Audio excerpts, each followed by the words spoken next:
अस्सलाम वालेकुम जी। आज हम next special cases of collision discuss करेंगे। आपने जो लास्ट टाइम कल टॉपिक सीखा था उसमें आपने elastic collision in one dimension जो है ना उसकी relative velocity before collision and after collision equal proof की थी। और इसके अलावा कोलिजन के बाद जो फाइनल वेलोसिटीज़ हैं दोनों बॉल्स की v1 प्राइम और v2 प्राइम के नाम से ये लिखे भी हुए हैं आपके सामने इस टाइम, ये फाइंड आउट किए थे। अब इन्हीं को यूटिलाइज करेंगे इन स्पेशल केसेस के अंदर। तो पहला जो केस है उसमें कहा जाता है कि इक्वल मासेस अगर कोलाइड करेंगे तो उसके रिजल्ट में जो v1 प्राइम और v2 प्राइम है उसकी क्या वैल्यू होंगी, तो बताएं। देखें, इक्वल मासेस अगर कोलाइड करेंगे तो उनकी वेलोसिटीज चेंज होंगी। जो m1 का मोमेंटम होगा वो m2 के पास चला जाएगा, जो m2 का होगा वो m1 के पास आ जाएगा। तो यहाँ अब देखें, हमने वैल्यूज पुट करनी है इक्वल मासेस, यानी m1 equal to m2 put करना है। सपोज करें हम इसको m ही कह देते हैं। तो अब हम पुट करेंगे, देखें v1 प्राइम जो है, अब देखें m minus M over m plus m into v1 plus 2m over m plus m into v2।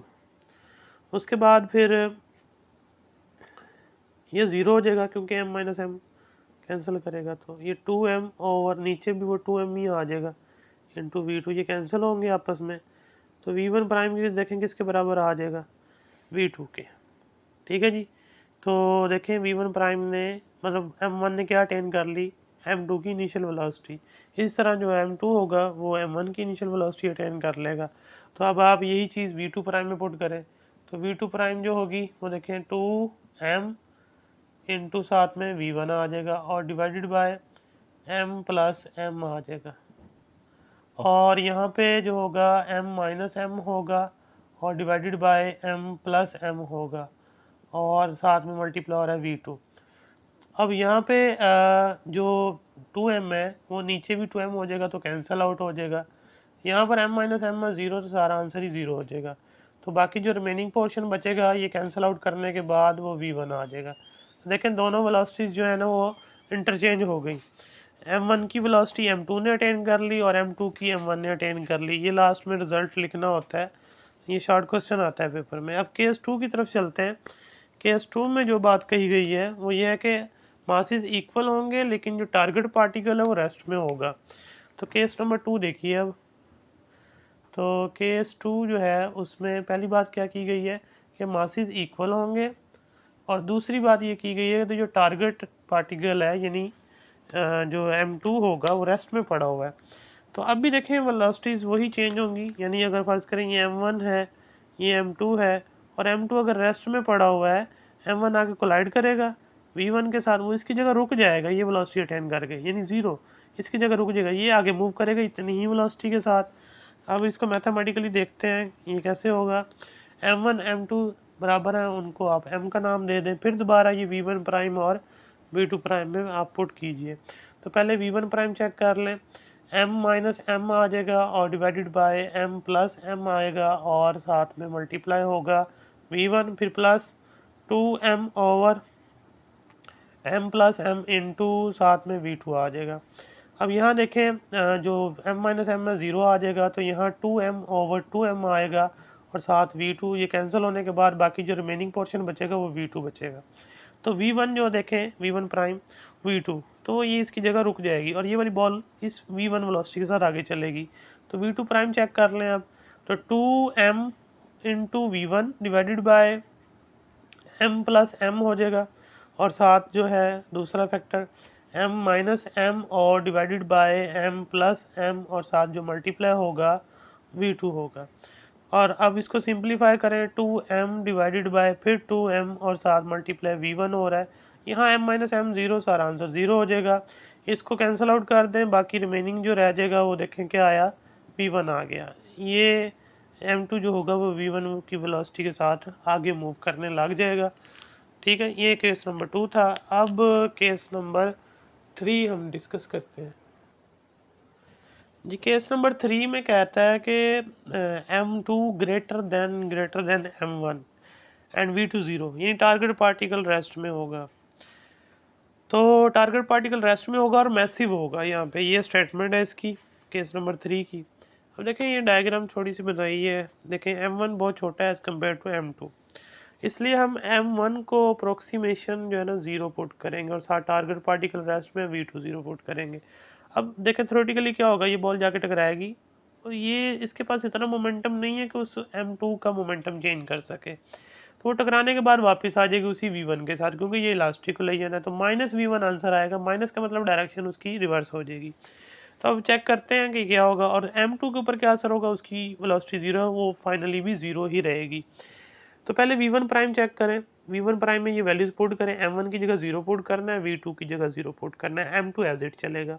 इसमें वैल्यूज पुट करें, देखें 0 minus M2 over 0 plus M2 और साथ आ जाएगा V1, ठीक है जी, प्लस फिर 2M2 ओवर 0 प्लस M2 और साथ आ जाएगा V2 जो कि 0 है। तो V1 प्राइम, अब यहाँ देखें minus M2 over M2 into V1 और साथ में ये सारा फैक्टर 0 हो जाएगा। M2 से कैंसिल हो जाएगा, बाकी रिमेनिंग पोर्शन जो रह गया वो माइनस V1। तो माइनस का क्या मतलब है कि M1 जाके कोलाइड करेगा M2 से और वापस रिटर्न उसी डायरेक्शन में। तो माइनस की जो है ना माइनस का जो साइन है वो डायरेक्शन के लिए यहाँ पे इलास्टिक कोलिजन है। उसके बाद अब V2 प्राइम, उसमें वैल्यूज पुट कर लें, 2 और M1 की जगह 0 और साथ में V1 ओवर 0 प्लस M2, और फिर आगे जो पुट करेंगे M2 माइनस 0 ओवर M1 की जगह फिर 0 पुट करना था, यहाँ पे 0 प्लस M2 और साथ में V2 0 है तो सारा ही 0 हो जाएगा, ये भी 0 हो जाएगा और वो भी 0, तो सारा आंसर ही क्या आ जाएगा, 0 आ जाएगा। तो देखें V2 प्राइम 0 आ गया, उस बॉल पे कोई फ़र्क नहीं पड़ेगा। अब केस नंबर 4 देखिए। केस नंबर जो 4 है उसमें कहता है कि जो टारगेट पार्टिकल है वो बहुत छोटा है, जो प्रोजेक्टाइल है वो बहुत मैसिव है। तो देखें क्या होगा, मींस कि ये एक बड़ी बॉल वो जाकर छोटी सी बॉल से टकराएगी, यानी ये M1 है V1 से मूव करेगी, ये M2 है ये रेस्ट में पड़ी हुई है V2 0।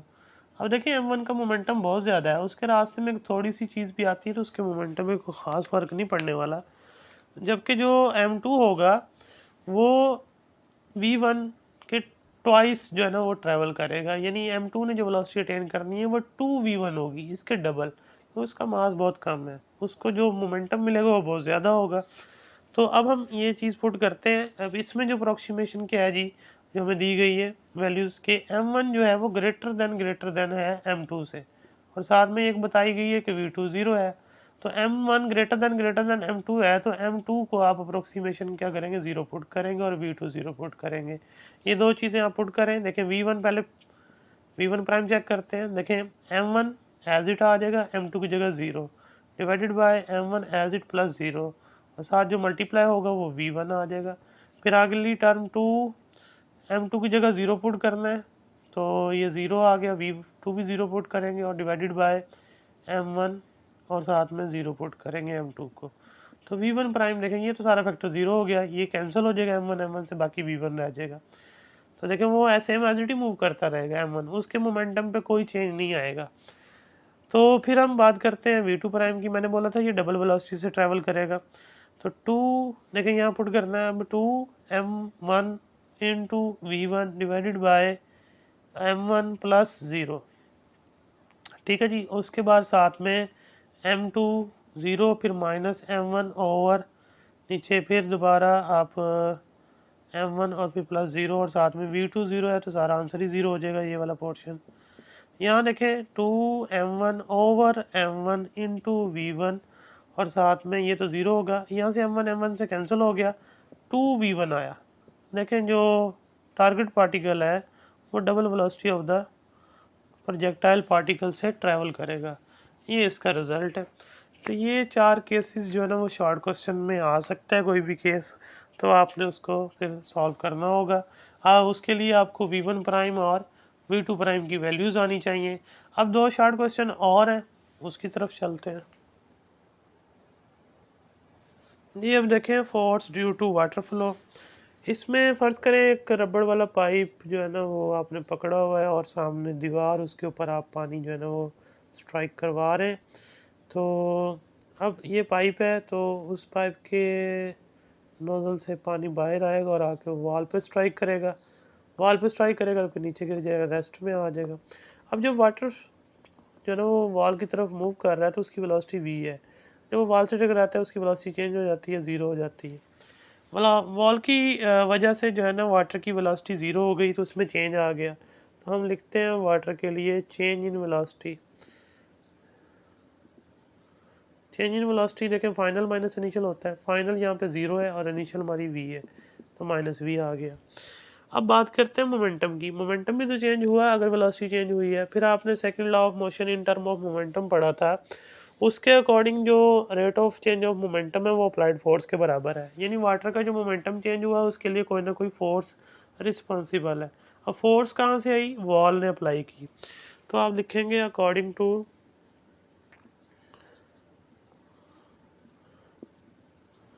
Second law of motion, वो सिंपली ये था कि F equal to delta P over T. Delta P को आप ओपन कर लें, एम और साथ में डेल्टा वी, क्योंकि एम तो चेंज नहीं होगा, वो दोनों में सेम रहेगा, इसलिए एम कॉमन ले लें और डेल्टा वी लिख दें। फिर आप डेल्टा वी की वैल्यू आप ऑलरेडी ऊपर फाइंड कर चुके, ये इसमें पुट कर दें, तो F is equal to m into ये माइनस वी आ जाएगा डिवाइडेड बाई टी। फिर माइनस बाहर निकाल दें, minus M over T into v. ये जो एम ओवर टी है ना, इसको कहते हैं मास पर सेकंड, जो इजेक्ट होता है पाइप में से, और साथ में वी वेलोसिटी के साथ जाके स्ट्राइक करेगा, वॉल उसके ऊपर फोर्स लगाएगी। फिर अकॉर्डिंग टू थर्ड लॉ, अगर वॉल फोर्स लगा रही है तो वाटर भी उतनी ही फोर्स वॉल पे लगाएगा अकॉर्डिंग टू, या फिर इससे पहले ये लाइन लिखनी है, this force is exerted by the water on the wall. This force is exerted by water, wall on water, sorry, wall on water। फिर आप जिक्र करेंगे according to third law, equal and opposite force exerted by water on wall। तो इसके opposite होगी तो minus लगा दें, फिर इसकी मैग्नीट्यूड ऐसे ले आए तो minus M over T into भी, माइनस माइनस प्लस हो जाएगा, तो ये ऐसे आ जाएगा। तो ये फोर्स आ गई जो वाटर वॉल के ऊपर स्ट्राइक करते हुए लगाएगा। ठीक है जी। अब बात करते हैं, एक शॉर्ट क्वेश्चन और है साथ ही, मोमेंटम एंड एक्सक्लूसिव फोर्सेस। पटाखा तो आपने कभी ना कभी बजाया होगा, तो उसके रिजल्ट में जो मोमेंटम चेंज है उसकी बात करनी है यहाँ पे। यहाँ पर वैसे बॉम्ब शेल की एग्जांपल दी गई है, तो ऐसी चीज़ों से दूर ही रहें तो अच्छी बात है वैसे। तो एक्सप्लोसिव फोर्सेस पहले उस पर बात करते हैं। इनमें मोमेंटम कंजर्व रहता है, मतलब एक बॉम्ब है ना, उसको गिराया है तो क्या हुआ जी, उसका जो मोमेंटम है, फर्ज करें ये बॉम्ब है जिसका मोमेंटम एम वी होगा, अब वो आ रहा है नीचे और एक खास साइड पे आके एक्सप्लोड करता है। दो हिस्से हो जाते हैं उसके, एक हिस्सा इधर चला जाता है, एक इधर चला जाता है। दोनों का जो मोमेंटम होगा अब मतलब सेपरेट हो जाएगा, दो हिस्सों में डिवाइड जो हो गया। और ये जो एम वी था वो दो हिस्सों में डिवाइड होगा, इधर एम वन वी वन और इधर एम टू वी टू। इन दोनों को ऐड करोगे ना, वो पहले वाले मोमेंटम के इक्वल आ जाएगा, क्योंकि ये जो चेंज आया उसके अंदर ये इंटरनली आया, एक्सटर्नली उसके ऊपर किसी फोर्स ने एक्ट नहीं किया, इसलिए उसका टोटल मोमेंटम चेंज नहीं होगा। पहली बात तो ये। और दूसरा, राइफल और बुलेट वाली एग्जांपल है कि जब आप राइफल से बुलेट फायर करते हैं तो मोमेंटम कंजर्व रहता है उन सिस्टम का। कैसे देखें, अभी आपने जब बुलेट फायर नहीं की तो बुलेट भी रेस्ट में और राइफल भी रेस्ट में, दोनों का टोटल मोमेंटम ज़ीरो है। जब आप बुलेट फायर कर देंगे, बुलेट फॉरवर्ड डायरेक्शन में ट्रैवल करेगी हाई स्पीड के साथ, मोमेंटम गेन करेगी। तो राइफल बैकवर्ड रिकॉइल होती है, झटका लेती है और वो बैकवर्ड मोमेंटम गेन करती है। दोनों का मोमेंटम इक्वल और ऑपोजिट आता है, तो जिस वजह से जो है ना वो मोमेंटम कंजर्व रहता है उसके अंदर। तो अब हम यहाँ बात करते हैं इनिशियली जो है ना initial momentum of rifle and bullet, उन दोनों का क्या है, वो ज़ीरो है। फाइनली जो है ना उनका फिर मोमेंटम होगा, वो हम आगे फिर सॉल्व करते हैं। According to law of conservation of momentum, final momentum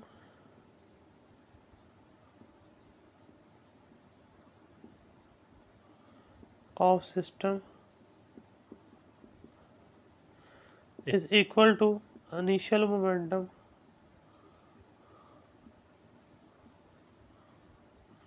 of system। अब फाइनल मोमेंटम जो होगा वो देखें, जो राइफल होगी उसके लिए कैपिटल यूज़ करें, लेटर कैपिटल MV, और बेशक V के ऊपर प्राइम डाल दें ताकि बुलेट के साथ उसका कोई फ़र्क ना आए, और साथ में जो बुलेट होगी वो MV होगी, स्मॉल v कर दें इसको। इनिशियल दोनों का ज़ीरो था, ये इधर आके माइनस हो जाएगा वेक्टर, तो MV prime is equal to MV। अब माइनस का जो साइन है वो शो करता है कि उनका मोमेंटम इक्वल और ऑपोजिट। अब यहाँ से कोई भी अननोन फैक्टर फाइंड किया जा सकता है। आपकी बुक में V1 प्राइम को करके दिखाया हुआ है, अगर हमने V प्राइम मालूम करनी हो यानी राइफल की वेलोसिटी, तो हम M जो है राइफल का वो इधर डिवाइड कर देंगे, तो हमारे पास उसकी वेलोसिटी आ जाएगी। तो मोमेंटम जब आप राइफल से बुलेट फायर कर देते हैं तो मोमेंटम को कंजर्व रखने के लिए जो गन होती है वो रिक्वायर करती है according to third law of motion. तो ये आज का लेक्चर था, इसमें ये सारे शॉर्ट क्वेश्चंस हैं। इसके जो अभी आपने केसेस डिस्कस किए हैं, जो V1 प्राइम और V2 प्राइम फार्मूलाज आपने उसमें यूज़ किए हैं, उससे रिलेटेड 2 एग्जांपल्स हैं और उनसे पीछे भी एक एग्जांपल रह गई है, वो इंशाल्लाह हम नेक्स्ट लेक्चर में जो है ना फिर हम डिस्कस करेंगे। तो टिल देन टेक केयर।